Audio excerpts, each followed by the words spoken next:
thank you, Ford, for inviting two old, broken down coaches to address you here this morning in this wonderful and beautiful Diversity and Work Summit. You know, it's truly a pleasure just to be in the presence of giants of the automotive industry.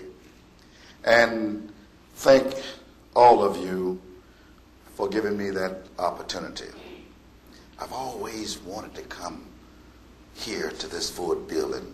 I pass by 3 or 4 times a year going to my daughter's house right down the street, Nikki. And I look over, it is so impressive. And I've always wanted to come. And I was hoping that if I went out and bought me a town car, maybe somebody would invite me. So I did. I bought me a wonderful town car, Richie looking thing. And it draws attention every time I drive down the highway.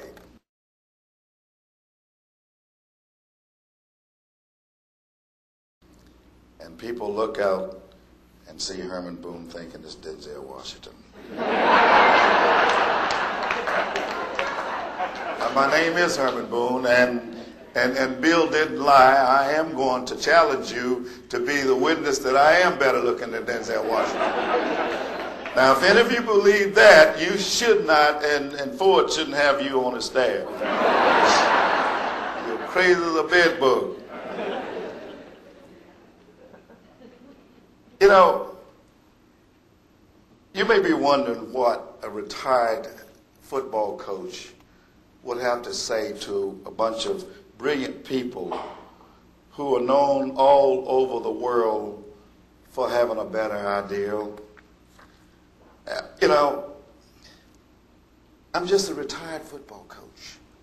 So as you look up here this morning and see me, please be reminded, what you see is what you're going to get. And if you were from North Carolina, you would understand that. Seriously, I wondered myself what I could say to a group of executives and field managers and employees that I felt would benefit all of you in your corporate structure. I know you're in the business of building the best team that will produce the best automobiles in the world. I know that because I own one. But if you saw the Remember the Titans, then you saw that being the best is what I am and what you are all about here in Ford Country. That's why I like your philosophy. Simply the best. I can relate to that because that has always been my philosophy. As I've worked with young people for over 35 years and coaching, you know, what I tried to teach them on the football field those years, regardless of the task before them, they must pursue whatever they do with tenacity, vigor, energy, and hard work. And I've always taught them that somebody's been fooling you all of your life.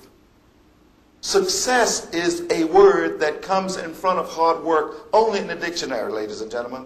And that's something that you can take back. What did Herman Boone say? He said, success is a word that comes in front of hard work only in a dictionary. And that's true. You'll never be successful unless you work hard. You simply must be the best. You know, you all know that I was a football coach, but football for me is a metaphor for life. Everything I taught those kids on the football field, I tried to teach them in life. And I believe that is important. I suspect that many of you sitting here before me today have played football before. Many of you have not. Those of you who have played football, you know what it is to be a part of the coach's skull sessions. Have you ever seen a football play designed on the blackboard that did not go all the way? I doubt it very seriously. Coaches are very, very emphatic when they draw that football play, you know, X and O's here, and foot all the way. Well, isn't that your philosophy? Yes, I truly believe so. That football play scores every single time. And by now, I guess you don't have to wonder. We are different, Coach Yost and I. I'm better looking than he is. And yet, I'm more forceful and emotional. I talk with my hands, and people tend to look at my hands, and I have a reason for talking with my hands. I want you to see this beautiful championship ring. You see it? You know, it's like a lady walking around wants you to see her diamond.